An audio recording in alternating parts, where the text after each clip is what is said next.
Question में ये पूछा गया है कि मेटल कंडक्टर के अंदर इलेक्ट्रॉन का मोशन कैसा होता है।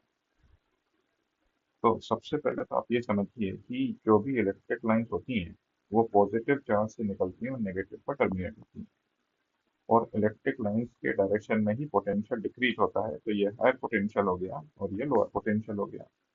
अगर आप इलेक्ट्रॉन को रखेंगे तो इलेक्ट्रॉन पॉजिटिव चार्ज की तरफ जाएगा, मतलब वो इस तरफ मूव करेगा। तो अगर वो ऐसे मूव कर रहा है तो वो लो पोटेंशियल से हायर पोटेंशियल की तरफ जाता है।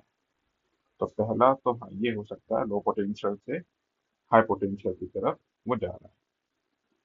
दूसरा कंसेप्ट देखिए, थर्मल मोशन की वजह से इलेक्ट्रॉन जो है वो रैंडम मोशन करता है और आसपास के जो एटम्स और इलेक्ट्रॉन्स हैं उनसे टकराता है।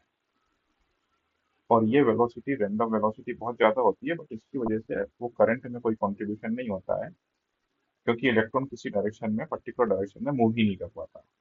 लेकिन जब हम इलेक्ट्रिक फील्ड लगाते हैं तो इलेक्ट्रिक फील्ड के अपोजिट डायरेक्शन में इलेक्ट्रॉन मूव करना शुरू कर देता है। जैसे इस पर्टिकुलर केस में अगर इलेक्ट्रॉन इस तरफ मूव कर रहा है तो इलेक्ट्रिक फील्ड इस तरफ होगा। तो अब इलेक्ट्रॉन पर एक तो रैंडम मोशन हो गया, ये रैंडम मोशन, और दूसरा इलेक्ट्रिक फील्ड उस पर इधर फोर्स लगा रहा है। तो सपोज एक पार्टिकल ऐसा जा रहा है और उस पर एक फोर्स इस तरफ लग जाएगा, तो उसका मोशन जो है वो कर्व मोशन हो जाएगा। तो ये दूसरा वाला ऑप्शन बिल्कुल सही लग रहा है मुझे, जहाँ पर कर्व पाथ भी हमको मिल रहा है और वो लोअर पोटेंशियल से हायर पोटेंशियल की तरफ भी जा रहा है।